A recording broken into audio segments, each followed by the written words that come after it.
All right, welcome back to the Rebuild Health and Fitness podcast. Today we welcome Jordan Sullivan, the fight dietitian, as he's also known. He has a Bachelor of Exercise and Nutrition Science, a Master's in Dietetics, also coached notable Olympians, as well as patients in the oncology ward. But most notably recently, he works with world champion UFC fighters Alexander Volkanovski and Israel Adesanya, as well as, and you can confirm this for me, Geordie, around 85% of the professional MMA fighters in Australia and New Zealand. Is that correct? Correct. It'd be close. It'd be a close number.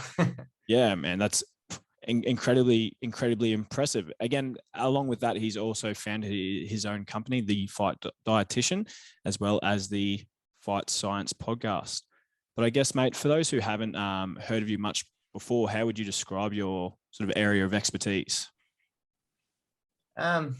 Yeah, I appreciate it being called an expert. I think it's very subjective, right? I think I have a lot of good mentors that probably, I think the field that I work in is nutrition for combat sports athletes. And that's really our wheelhouse, I guess, where we kind of got a bit of a name. But where I really have a lot of passion for is just performance nutrition in general, right? And bringing science to areas that don't have a lot of science. And I think anyone that has ever been involved in combat sports kind of realizes it's a bit of an archaic sport in some ways. Like, don't get me wrong, there's lots of great things about combat sports, but when it comes to the nutrition and weight making side, it's probably one of the areas in all of sports that's the most dangerous.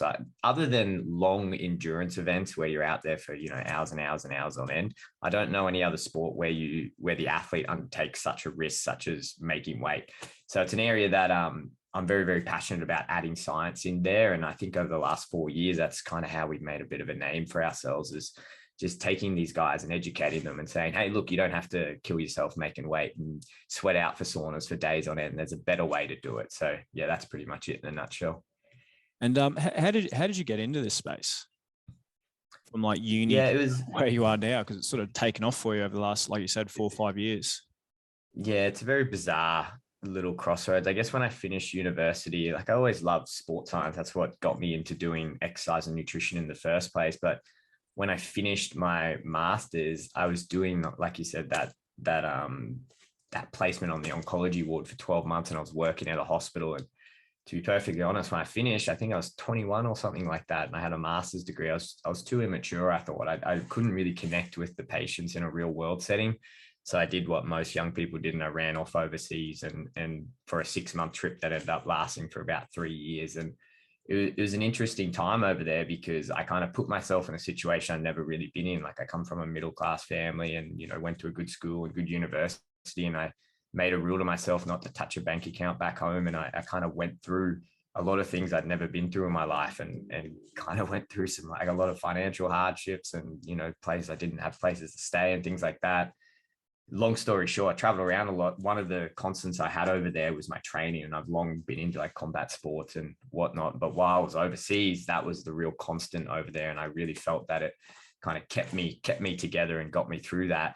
Obviously, as I was over there, I was competing a lot as well. And I guess now that I had a master's degree, I was just having a lot more conversations with guys in the gym, and they were like, hey, we've got to make weight for these competitions. And I was like, oh, I'm a nutrition guy. Like, I'll be able to help you. And like, being very naive, as most new graduates are, is like, I thought I knew it all. And then you just very quickly found out that you didn't, and very quickly found out there's not a lot of good information. So even myself, like, I was doing terrible weight cuts. Like, I was doing keto diets to make weight. Like, I was cutting like 8 to 10 kilos in the space of 6 to 8 weeks and doing it terribly and just feeling crap and getting shitty like results when I was like competing and whatnot. And I was telling my teammates to do this stuff. Like, I just didn't know what I was doing. And I guess it just started from there. I just had this light bulb moment where I was like, I think this could be like a thing if you really put your time and attention into it.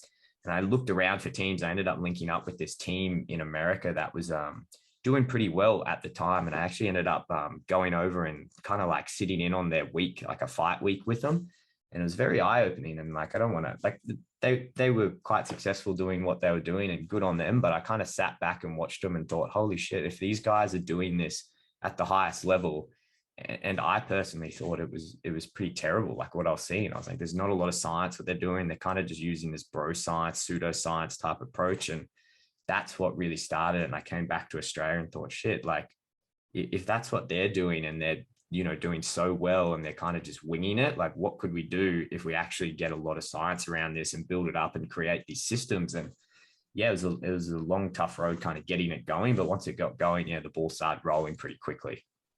Yeah, fantastic. And I guess perhaps for those who aren't too familiar with fight sports, like what are, like, I guess everyone's probably aware of like weight categories. People are put themselves into, heavyweight, light heavyweight, welterweight. In boxing, there's bloody weights every bloody 2-3 kilos. But what are the importance of these categories, and why do these manipulations in weight matter for fighters? Yes, essentially weight categories are a way to level the playing field, essentially. So like everyone can kind of appreciate, if you got like someone like me, so I walk around like 70 kilos. If I went and stepped in a boxing ring with someone that's 100 kilos, it's probably not very fair, right? Like I could be way more technical and I could move around him, but getting punched by someone who's 30 kilos heavier than you holds a lot more weight than if I get punched by someone who's my own weight. So that's why you have weight classes, is to keep it safer, to make it the fairness amongst the sport a lot more real. And the thing is, what people found many, many, many, many years ago, and I say many years ago because like the ancient Greeks used to cut weight when they were wrestling. There's like documents of them cutting weight. The reason what you can do is, say if I have myself competing at 70 kilos and I go, I'm just going to walk around and eat it normally and then compete at 70 kilos. But then someone else, I know Johnny Go Blow goes, hey, you know what? I'm 80 kilos and I'm going to do a diet. And then the day before the weigh-in, I'm going to just jump on the scale, like jump in the sauna and sweat all this weight out and then weigh in at 70 kilos. And the next day, Johnny Go Blow puts 10 kilos back on. All of a sudden, I'm not competing against someone who's my own weight. I'm 70 kilos and I'm competing against this guy who's 80 kilos. So there's a weight discrepancy there. And the long held belief is that, well, I'm at a disadvantage then. I'm at a disadvantage if this guy's 10 kilos. And there's a lot of debate around whether that actually exists. But I think anyone who's done any combat sport or any sports in general, I think you can appreciate if you're soccer and you're kind of going up and like nudging against someone, AFL, rugby, whatever, like imagine a halfback going up against a tight head prop or whatever. Like you can appreciate the weight discrepancy and the changes in strength and power and everything. So that's essentially why we have weight classes and why people manipulate their weight to get into lower weight classes, because I think it gives them a competitive advantage. And how does it differ from, like, I know it's evolved a lot over the years, but probably what were some of the poor methods done back in the day, and what are some of the main differences that you do now for your fighters to help probably limit some of the dangers and keep it safe? Yeah, I think probably the two biggest ones, I think during like what we call the fight camp, which is just like an arbitrary term for anywhere between 6 and 12 weeks, someone will get ready for a fight. There was a long held belief like the best way to lose weight is just like cutting carbohydrates. That's like a very, very prevalent thing amongst combat sport athletes. They just won't eat carbohydrates, or they just won't eat, period. I've met a lot of people who survived 8 weeks on one can of tuna and then a couple of crackers every single day, yet they're training twice a day. And what I would argue, one of the most energy intensive sports that exists. And it's just terrible. So I think that's one thing I noticed, like being in the sport myself, that's very, very prevalent. And it's almost drilled into you from like your coach and everyone, if they're a bit more old school. The other very, very concerning practice is closer to the weigh-in and kind of around that, what we call the fight week, or competition week, which is 3 to 4 days leading up to those weigh-ins. And you manipulate body fluid and you cut weight, so to speak. What a lot of guys will do, you'll see old school like Muay Thai or old school boxers running around in sauna suits. They'll have their sauna suit on, sitting in a sauna that's super hot, sweating a lot.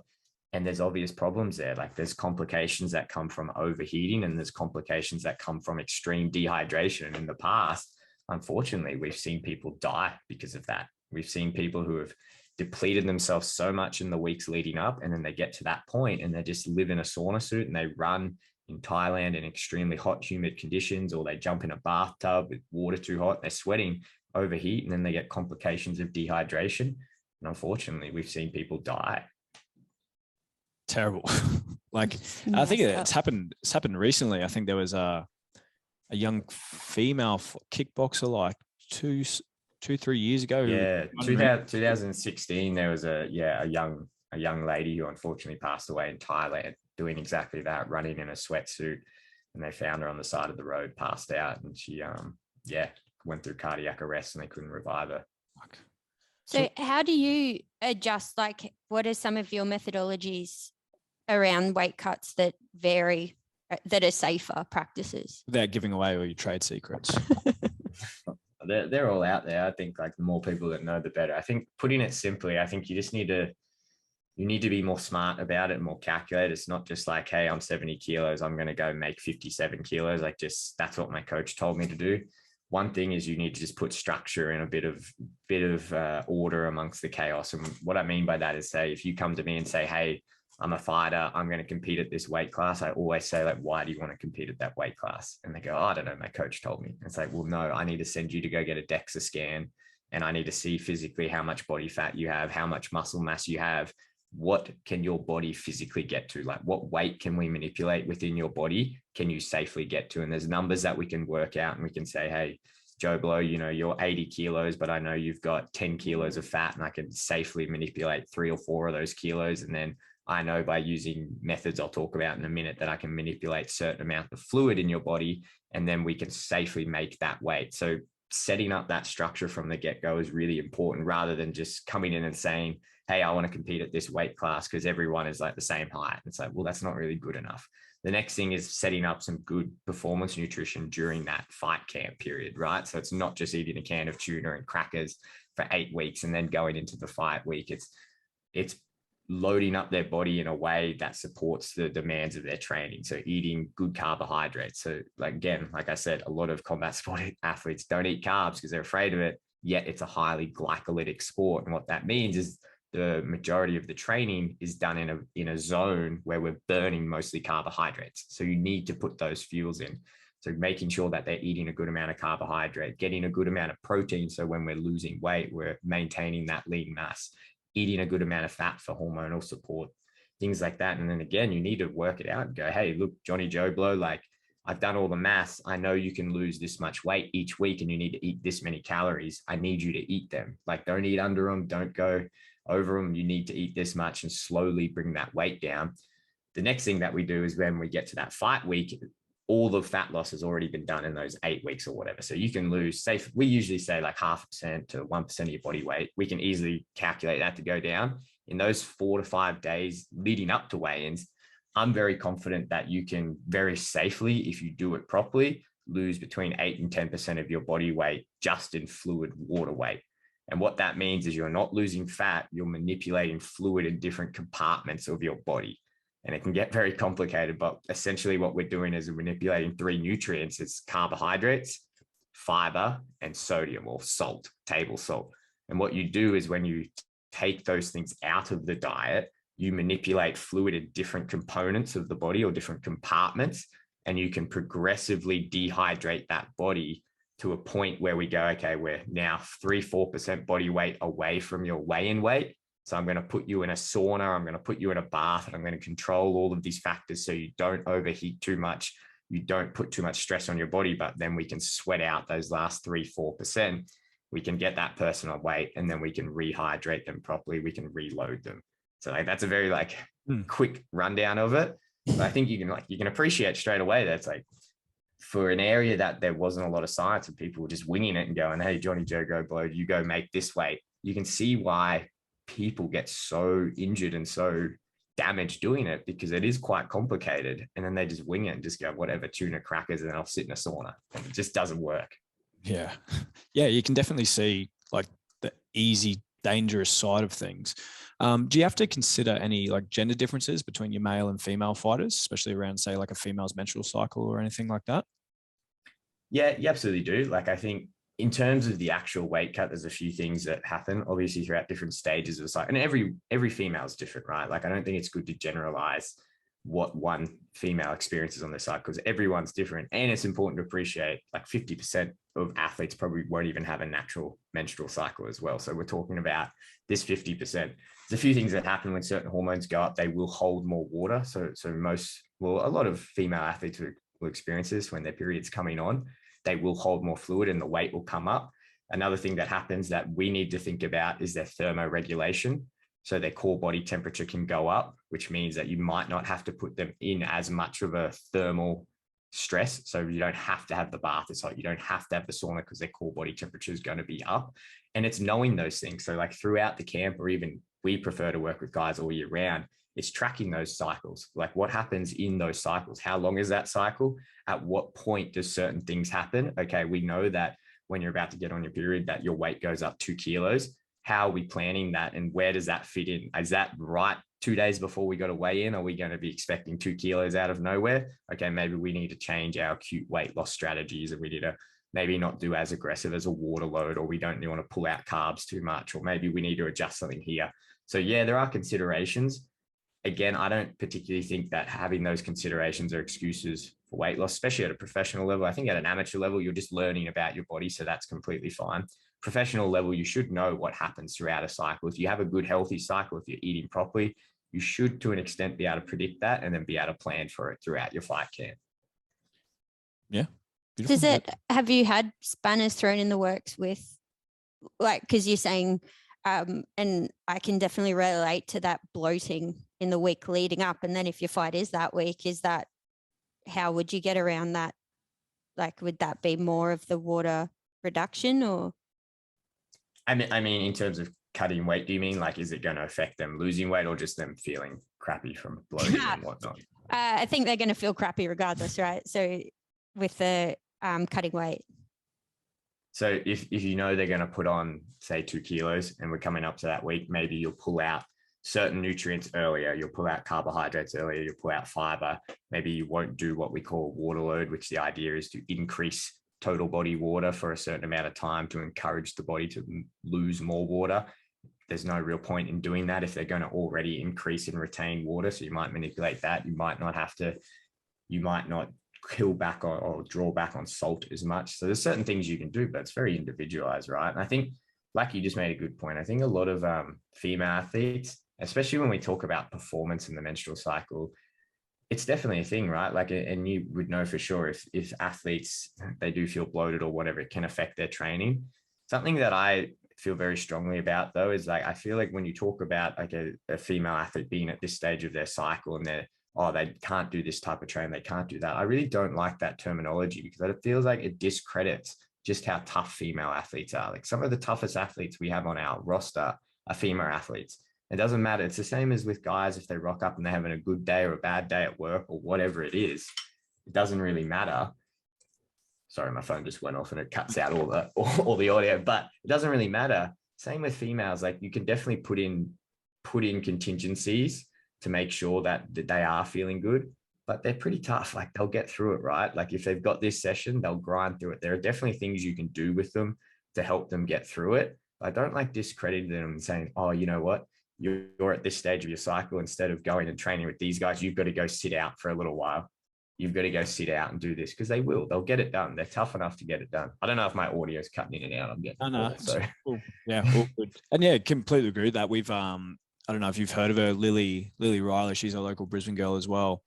And she's, I think, the strongest female in Australia at the moment, like 220 kilo back squat. Yeah, she broke the Australian record for powerlifting for back squat. And then she's also broken the Australian record for the Highland Games weight over bar as well in her first go at the Highland Games. So. Yeah, like crazy impressive strong. But we were speaking to her about, like, you know, her training cycles and how she manages her menstrual cycle around that.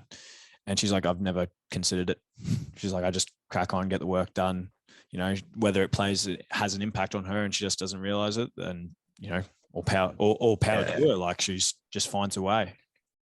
I mean, for some, and it's very individual, right? Like, you have some athletes that will really affect, and it'll have a really like negative downstream mental effect, right? Like, they might get this bloating or whatever, and that can really have like a negative detriment to their training, because it gets in their head and they go, and then, okay, maybe let's look at adding in some things like anti-inflammatory foods and making sure you got ibuprofen and all of these other things to help put you in a better position so you can train better. But yeah, I really do believe, like, I don't want to say like you shouldn't be putting like, hey, this is team luteal phase and this is follicular phase, and then segmenting people and saying you go over here and you go over there.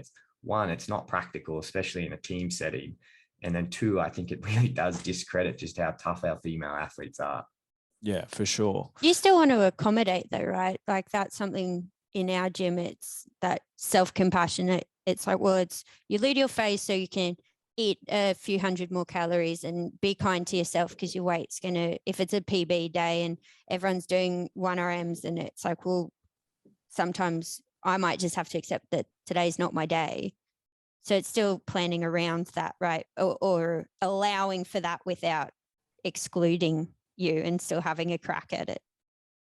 Yeah, absolutely. And I think if you're a person that you feel that, and you know at a particular stage of your cycle, like, you know what, like, this isn't a good time for me to hit a PB day. I think it's the same as if, you know, if someone comes in and they're like, you know what, I'm having a fight with my family and, you know, I just feel really crap and this isn't a day that I'm going to do this. You know, it's the same thing, right? But I think it's a very slippery slope in sports science when we start making broad recommendations from, say, evidence that we don't really have. And I don't like saying this out loud, but like, I've written papers about this, right? Like, I've written papers about the female menstrual cycle and everything. And right now, when we talk about performance, there's really not a lot of evidence to suggest that making these tiny little changes has a meaningful impact on the performance of particular training sessions. If we do strength at this session, or if we do this, there's really no evidence. I'm not saying that there won't be. Hopefully there will be. Like, hopefully we do see more research in this area and we understand this more. I'm just saying right now, there's really not. And I don't think it's good science to be able to go, okay, separate these people by outside of what you would normally do with every other athlete. You say, hey, like, you feel really shitty this day, maybe let's not go for it. Okay. And this is where individualizing for all your athletes, which you should be doing for everyone, is really important, right? Like, understanding your athlete doesn't like matter at which stage they're cycling. If they're just coming in there telling you and saying, I can't do this today, I'm not feeling great. It's like, okay, well, let's adapt and let's change and let's make it work for you. Cool. Yeah, well said. Very, very true. Like, James would be frothing if he was here whenever you saying that. Mate, just when it comes to more of the extreme side of weight cutting, so say you've got, like, you know, a young up and coming fighter and he gets presented an opportunity and he is faced with like a potential 10-kilo drop in weight. Like, what is too extreme for you? Is there always a way, or do you have to pull the pin at some stage? Like, I've just, I've been getting into sort of amateur boxing, and I came into my gym at around 85 kilos and sort of a relatively lean 85 kilos. And I don't know if you know much about the boxing weight classes, but for some reason, there's not a lot in the 80s. So I either had to sort of go up to like 89 or try and get down to 78. And the initial decision was made for me to go try and get to 75. But thankfully, sort of saner heads prevail, and I would sort of sit around that sort of, or get down to 78, 79 relatively comfortably. But, you know, what is too extreme, and what happens to the body when that starts to almost sort of go wrong? Yeah, I'll break it up into two parts there, like what is too extreme and then what happens. So I guess when I was younger, I was a bit more stupid and naive, and I would kind of fall on the side of the athlete. Like, I've done some pretty terrible weight cuts and guided people through them and been like, I remember the worst one I ever did was a guy who did about 18 kilos in 3 weeks. And it was horrific. Like, and I even said to him, and I outlined him, I said, you know what, you're going to get acute kidney injury. You're probably going to do this. You're going to be at real risk of TBIs after this, like traumatic brain injury. And he said, mate, I've basically been training for 15 years of my life, and this is my opportunity. I'm going to take it. And I guess that just starts a whole nother debate, whether it's ethical or moral to do it. I think informed consent is really important when you do it. Nowadays with our team, we just don't condone it. So we have very set protocols where we say, if you come in at this much weight over, like a percentage of your body weight over, we don't do it. Like, we red flag it. We call a team meeting. Everyone like unanimously votes on it. And like, we've never had someone that disagrees after we do that. We've had in the past where athletes have called us up and said, hey, I want to cut 15% of my body weight in 2 weeks. And we go, no, that's like completely outside of our line. So like I said earlier, we program for 0.5 to 1% each week leading into it. And then within that fight week or the 5 days beforehand, we don't want you losing any more than 8 to 10% absolute max of your body weight. So if people come to us and they don't fit into these we just say, no, like, you've stuffed up and you've done too short and you haven't given yourself enough time. They go, oh, it's a short notice fight. And we say, well, look after your weight better outside of camp. So when you get an opportunity, it's not a big drastic thing. And we've done that in the past and said no. And there was a case, I think it was last year or the year before, where we did that with a girl that worked with us. And we said no. We had a team meeting. We all unanimously said no, this isn't safe. We're not going to condone it. We said to her, like, you shouldn't attempt to make this weight. You shouldn't do it. Like, just get a later fight. This is an amateur fighter. And then she went off with like another nutritionist who said, yeah, absolutely, I'll do it with you. And then she ended up in emergency, in the emergency room, getting emergency surgery to like save her legs because something, really crazy happened. So it's like, and that's the crazy shit that happens. And I guess, there is a really extreme nature to this, and you have to put up these red flags, and fighters don't like hearing it. And like even coaches sometimes don't like hear it. But at the end of the day, like, I'm a health professional. Like, I'm not a weight cut specialist. I'm not like a weight cutting expert. Like, I give zero shits about weight cutting. Like my game is performance nutrition. Like, I get paid from my athletes if they win in their fights. Like, I can make more money when they win. So it's like, my game is performance. Weight cutting is just something we have to deal with as part of that. So it's like, I never want to condone to anyone that like cutting weight is like the way to go. And personally, I don't even think that there's that much competitive advantage by cutting a whole bunch of weight when you compare it to someone who can eat a really good performance diet all year round, not be so drastic in the weight reduction they do during their fight camp, be intelligent about their fight week weight cut. I think there's a lot more competitive advantage doing all of that than there is just doing these crazy extreme weight cutting. But in terms of what can happen in the body, there's a few good studies that we've seen that have tracked people who have done these extreme weight cuts. And there's a famous one we always refer to. It was actually done on a guy who's a UK fighter before he got signed to the UFC. I won't say his name out loud, but he's famous for eating a lot and blowing right back up, and he's got blonde hair. And so everyone's following. But they actually looked at him and they said, you know what, we're going to go in and we're going to check, we're going to do all these measurements. We're not going to intervene. We're just going to watch what you do. And that guy, in the week coming in, he had about 14% of his body weight to lose, which is very extreme, right? And then in that week, he only lost about 5% of that, and he cut 9% of his body weight overnight. And what they found is that this guy was this close to dying. Wow. The researchers said to me when they went in to pull blood, his blood was so thick that they could barely get a syringe in there. They could barely pull with, and the integrity of his vasculature was so ruined they could barely get a needle in. And he was suffering from what we call hypernatremia, which is a technical word to say that we had high blood sodium levels. And what can happen when that happens, when you get these high blood sodium levels, is you can slip into a seizure, you can have a coma, or you could just die. And he was at a level that we would consider very, very, very high risk for that. They saw his testosterone drop through, his liver function test went through the roof. It was the first real time that we looked at something and we had data and we all looked at it, and everyone in the community said, yeah, weight cutting is as bad as what we think it is, especially when you take it to the extreme. And I think it's crazy because that guy in that fight, he made that weight, like literally went to death's door, knocked on it, and then ran away at the last second. And then he went out and won his fight. And it was the 14th time in his career that he's done that. So it's like, what's the effect of doing this over time? What's the accumulative effect of doing these crazy weight cuts over time? If you're asking me as a health professional, I would say it can't be good on your health. No, it sounds very full on, especially like fighting. Like they've got enough to worry about without having to worry about extreme cuts. Like it's probably something that, I don't know, you try not to think about too much, as it's just like something that has to be done before you fight, I guess, which is why your role is so important. You know, you're not only managing the weight cut, but you cook food for a lot of your fighters, don't you? I think I saw a post on it yesterday speaking about like the the little 1%ers that you do to help your fighters during these cuts.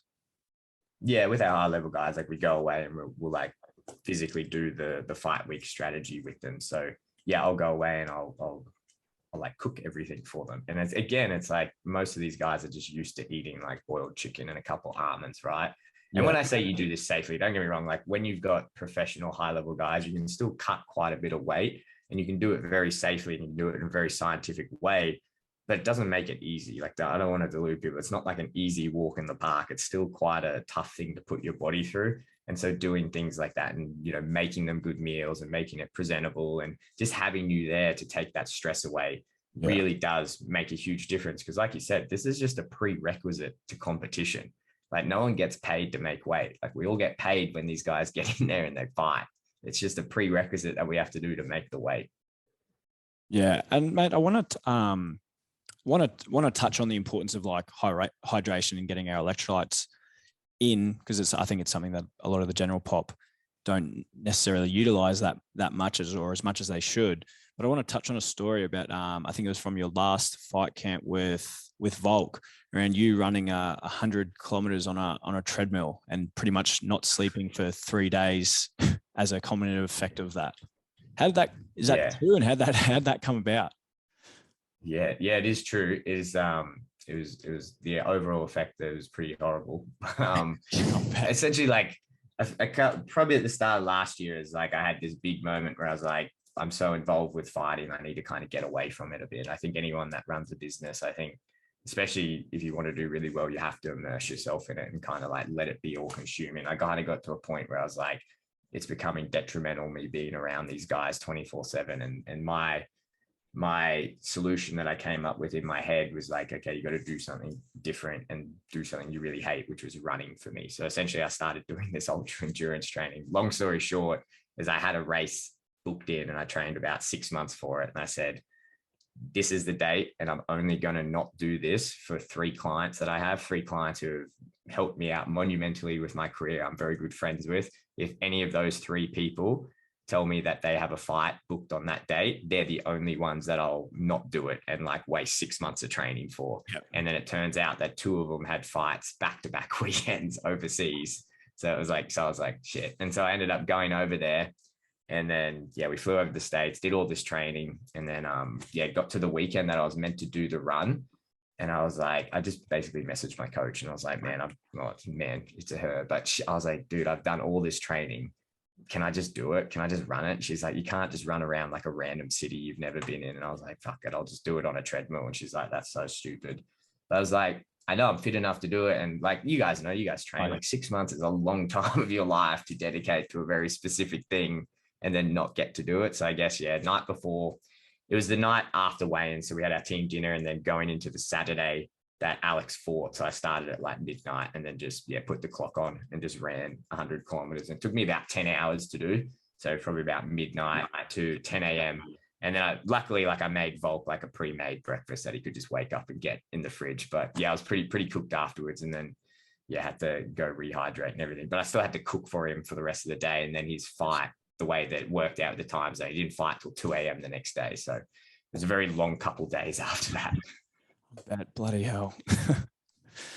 And mate, I guess you've got your own sort of supplement company that's sort of become really, really prominent amongst fighters, and more so now, or getting more so popular among the general population, Train Aid, which is probably like a rehydration supplement. Would you sort of say that's somewhat correct? Yeah, essentially, bro, it's an oral rehydration supplement. And I'm very much like, I always say this when I talk about, like, I'm a dietitian health professional first. Like, I don't really give 2 shits about supplements. And the reason like we made this brand is because I needed a way to make like hydration cool. And like, I never ever say, like, Train Aid is essentially very similar to things like Hydrolyte, like Liquid IV, Pedialyte, things like that. The reason that what we changed with it is essentially we needed a supplement for, say, post weigh-ins and post training that our guys would have, that would get back in their system really, really fast, and didn't have any of like the artificial sweeteners or flavors or anything like that, because it like upset their gut. And once you've cut weight, you're very sensitive to those things. The whole reason I made it, bro, was because I would go to the gym, like City Kickboxing in New Zealand, and I would write my guys' hydration strategies, and I'd spend hours doing it, educating them. They'd all come off the mats and they'd go to a vending machine and they'd go get this silly like mango fizzy drink, and they would just ignore everything that I said. And that was basically the basis. So I was like, okay, like I'm going to dump a couple, dump a couple home loans into this idea to just pretty much make hydration a trendy thing and make it cool. I think it's kind of like weird commentary on today's world, right? Like, it's something that I think every single person should be doing, whether you take like this supplement or that supplement. Everyone should be taking their hydration seriously. Yet I have to spend hundreds of thousands of dollars to make this brand an idea, to make like my athletes be like, oh, that's a cool thing. I'll do it now that it's in this cool little tub and it's got a cool backstory, but I wouldn't do it back then when you were just telling me to do it. Yeah. And has it become like a go-to for your fighters now? Yeah. Lots. Yeah, it kicked off a lot. Like, to be honest, I didn't really want to take it public. I kind of wanted, like I said, we make our money and we do well when our fighters perform well in the cage, right? Like, so train aid was originally something that I just wanted to do and keep it to like my elite level guys, because it was like something that would have given us the edge. And then, yeah, my business partner got involved and thought, we got to take all this public and blah, blah, blah. And so it kind of just evolved into like a full big company thing and doing all that. But yeah, a lot, like I recommend it to all my guys, and most of them take it. Why is something like this so important? Like, what's happening when we're sweating?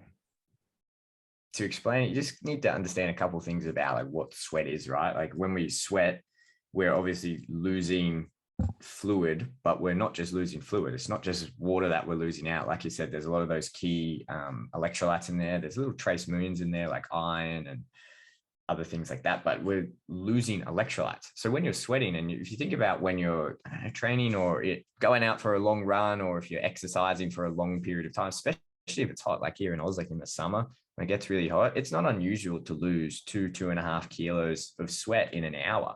It's pretty standard in a lot of hot areas. That's a lot of fluid that you've lost, but it also means that you've lost a lot of electrolytes. And the way that our body organizes fluid in our body, it likes to keep it very balanced amongst a few different compartments. And when we get to a point where we lose a lot of sweat, it throws off that balance, and it throws off the balance between water between these compartments.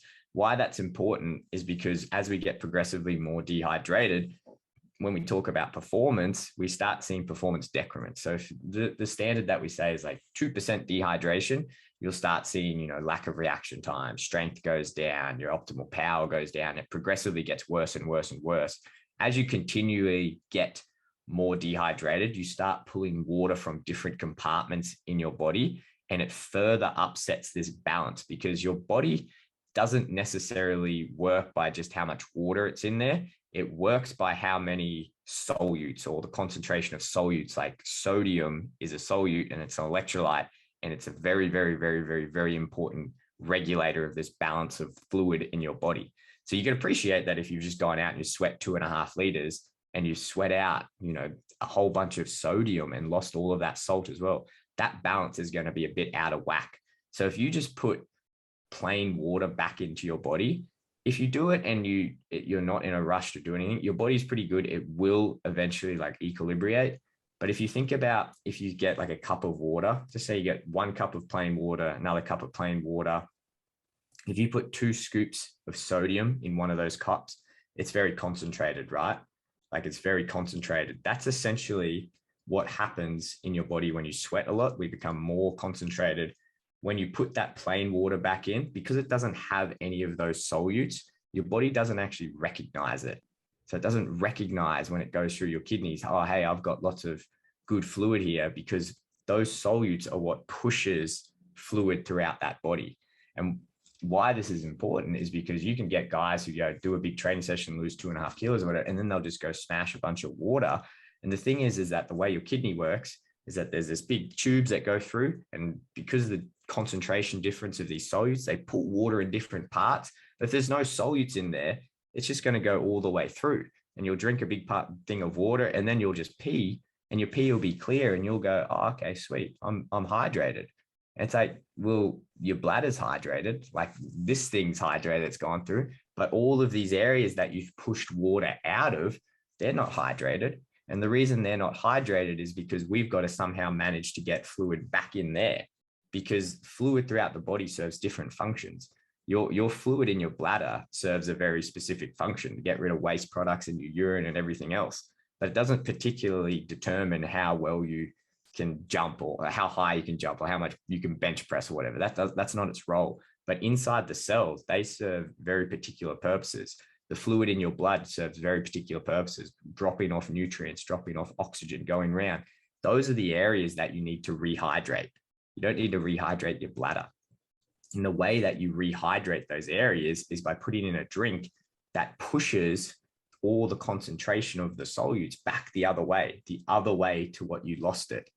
So if we went this way and we pushed it all out while we're sweating, we've got to put those solutes back in with the water to push it all back in, so that we can get them back inside the cells, back inside the muscles, back into our brain, all of the areas that are really important.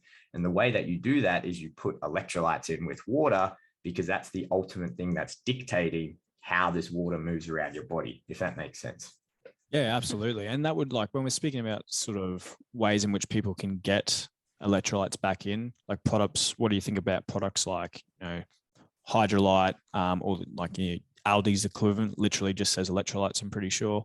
But the most popular version that tends to be around at the moment would be like your Gatorades and your Powerades. Is there any sort of main differences between those two? Yeah, absolutely. It's a good question. I think what you need to appreciate with these is that there's this term which we call tonicity, which is basically describes how concentrated a solute is. Like, remember that I'm talking about, to get fluid in and around places, we need certain concentrations to move that fluid back into our cells and brain and muscle, whatever. When we talk about the concentration of things like Hydrolyte, like the Aldi electrolytes, like Train Aid, they're all products what we call hypotonic products, which means that they are hypotonic in reference to our blood, which means they have a concentration that is lower than our blood. And what that means is when you put fluid in that has that concentration, when you drop these tablets in and they dissolve in the fluid. So you've essentially created this little solute with a hypotonic solution that is less concentrated than your blood. So when you put it in your mouth, it goes down your esophagus, into your stomach. It has to pass your stomach into your intestine. And in that first part of your small intestine is where it moves into the blood. And then once it gets into the blood, that's when all the fun things happen. It's like in endurance sports, we always say, like, you haven't got fluid in your body until it's in your blood. Like, if it's in your stomach, it doesn't matter. You've got to get it into the blood, because that's when the fun things happen.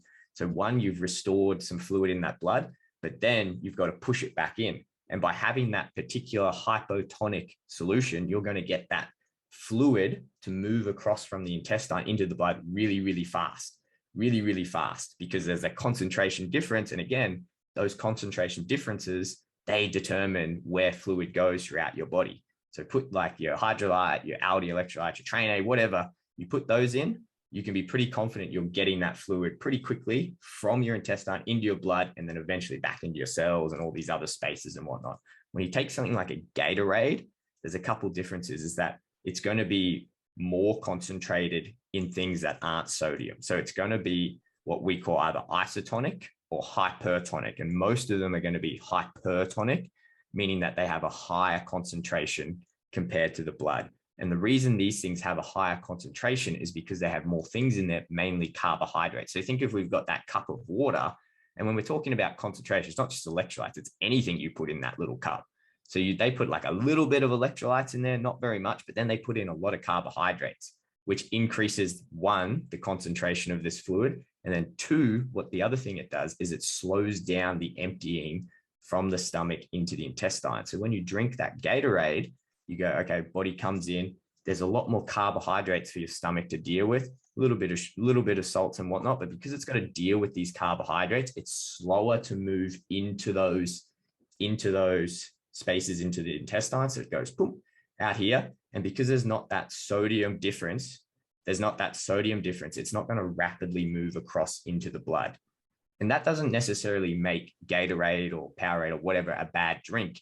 It just means that it's not as effective as rapidly rehydrating the body. If you're drinking that during exercise and your goal is to get more carbohydrates to fuel that exercise, Gatorade, Maximus, all those drinks are great options. It's just that it's not effective for rapidly rehydrating because the tonicity or concentrations are different. So it's not that one's better than the other. It's just, when is this one more appropriate and when is this one more appropriate? And like when we talk about our supplement that we make, our supplement was made when these guys weigh in, because the priority at that moment is to rapidly rehydrate our guys. When they finish training in the morning, I know they've got to go train in the afternoon. I need them to rapidly rehydrate. I don't want them going to the vending machine and drinking all of these Cokes and whatever, which serve a purpose, but I need them to be rapidly rehydrated. So that's what we need them to do. So if that makes sense. Yeah, absolutely. No, that's incredibly informative. Sort of last question I just want to touch on quickly. Again, could turn into a longish question anyway. Just salt. I think it's got a bit of a bad rap for many reasons. Oh, have you lost us? No, we're good.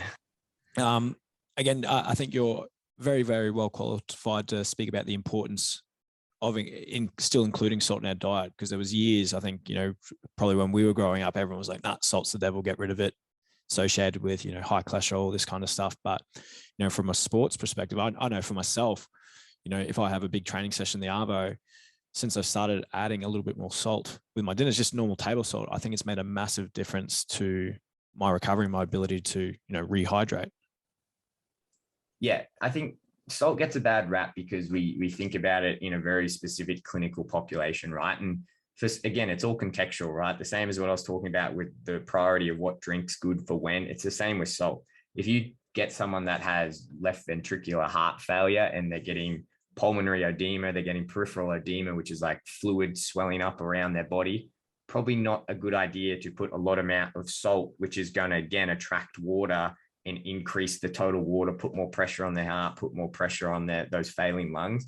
Probably not good for them. And that's a lot of the reason why salt gets a lot of a negative name, because it's associated with high blood pressure. And I haven't really broken it down, but the way that your body regulates water and fluid within the body is very closely linked to your cardiovascular system. Your body aggressively protects the fluid in your blood. And it makes sense, right? Like if the fluid in your blood is 60% fluid, if you lose fluid out of there, it gets thicker, then you've compromised your body's ability to drop off nutrients, to drop off oxygen. So it very, very aggressively protects that. And that's a big reason why we get a lot of these concentration slides or shifts of fluid coming from different compartments in the body into the blood to protect that blood.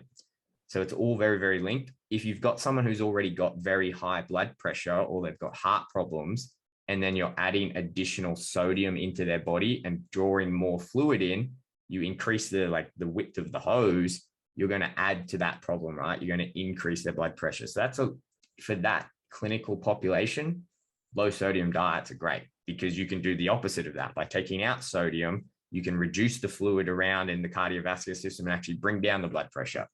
But that's why a lot of people think that salt is so bad, because of that. It's very specific for that. For athletic populations, like I was saying, when you're sweating a lot, you're losing a lot of sodium. Like the general guide that what we say is about 1,100 milligrams per liter of sweat. And in a table, like a tablespoon, there's about 2,300 milligrams of salt. So it's like if you're training multiple times a day and you're sweating multiple kilos out, you can appreciate you're losing a lot of salt in that. And salt is sodium, to be more specific, plays a very, very important role in the body. Again, it maintains all of these balances to keep fluid throughout the body. Think of it in terms of your muscles.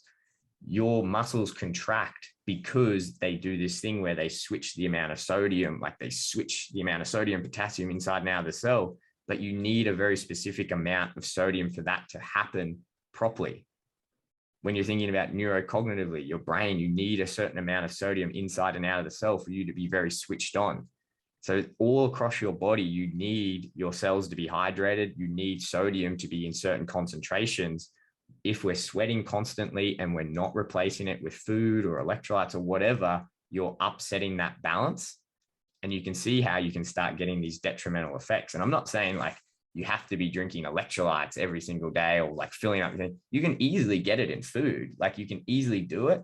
But I think a lot of people are just petrified of adding salt to their food because of that very subclinical population of people with heart disease or cardiovascular problems, blood pressure, whatever. So getting away with adding, say, salt to your dinners is probably a really good thing. Eating some salty chips around training, like everything that I spoke about replacing electrolytes through a drink, you could probably do that in food just as effectively. But I just know that a lot of people don't feel like eating pretzels as soon as they weigh in or straight after a session, you know what I mean? But you can absolutely get it in food. And it is important because you see these downstream effects when people don't put it back in. Like I said, you get the decrease in muscle function, like cognition, they just get slower, like their sleep gets disturbed, all of these downstream effects because they're just not replacing the salt. Yeah. Cool. Beautiful. Well, Judy, go on. Sorry, I was going to say, with your clients, what would you say would be your catchphrase if you had one? A catchphrase? Stop being a weasel and eat more. I say that a lot to my clients. Yeah. Do you find, do you find that's just because like you find with fighters, they're like, as soon as they're done with training, they're just like rest, chill. I don't want to eat. No, like to be fair, like my workload is like one part is with fighters. I work with like a lot of high level corporate guys, a lot of athletes in other sports. I think just as a society, we have this like less is more attitude. Like everyone is very obsessed with like being skinny and like losing weight. And that's like a societal figure that's kind of like fucked up in my opinion. But like everyone is obsessed with achieving these type of things, and everyone has like a very less is more attitude. And I think like a lot of my job nowadays is just convincing people that food is fuel. Like food is not something you use for weight loss. Like if you want to do body composition, you can have a certain strategy for that, but you should have a mentality that food is fuel. It doesn't even matter if you're an athlete, if you're an office worker, if you're a corporate guy, food is fuel. Like sitting at a desk all day and making important decisions, and that requires a lot of fuel, and you've got to do that. Like you've got to fuel your body properly. So yeah, I spend a lot of my times looking at people's diet and looking at their intake and just telling them to eat more, because they have this idea that I've got to eat less and I'll perform better if I weigh less, or I have, if I fast for hours and hours on end, I'll get all this content. It's like, no, how about you just put food and nutrients and nutrition into your body for the body that was designed to process all of these things, and every single function that you're trying to achieve needs all of these fuels. So why don't we just put that into your body? So that's the convo I have most these days. Well, I think that's a wonderful place to leave it. Geordie, thanks so much for coming on today, mate. We know you're such a busy person. We massively appreciate your time. And I think just the way you speak and explain complicated topics in very understandable and easy ways for Gen Pop people like ourselves to understand is a credit to your success, and what I'm sure will be more future success for you. But mate, if people like myself and Kate are now super intrigued by the Fight Dietitian himself, where can they find out more about you and what's sort of next for you? You can find us socials. We're on socials quite a bit. _Fight Dietitian on Instagram, the Fight Dietitian on Facebook. We cross over the dark side and got TikTok. So we got Jordan Sullivan Dietitian if you want to see some stupidness over there. YouTube, not so much dancing. I have a team rule, no dancing. But Jordan Sullivan on YouTube. We're going pretty hard with the education now. We're actually something that we're doing that we've been working on for a while is we're creating like an online like platform for Gen Pop athletes, coaches, and, awesome. and something exactly like what you just said. I feel when I was coming through sports nutrition learning, there was this real gap, even if you learn it at university or if you're doing it as an athlete, there's like a lot of miscommunication between there, and not a lot of people put it in very easily understandable ways. I think people get too caught up in the science for whatever reason, or they make it too simple that it's too hard to put into practice. So we're creating an online platform where we're going to do exactly that. All of these topics that we know are important for not just athletes, like corporate guys, for everyday people, stay-at-home parents. And we're just going to break down in a little education courses, like short courses. This is what you need to know. This is how you put it into practice. Here you go. So yeah, I'm very excited to drop that soon. Yeah, fantastic. Awesome. Can't wait to see it. We'll drop some links in the show notes as well for people to be able to follow you. So you can tune in there. Awesome, mate. Thanks for having us. I appreciate it. Thanks, man. Speak to you soon.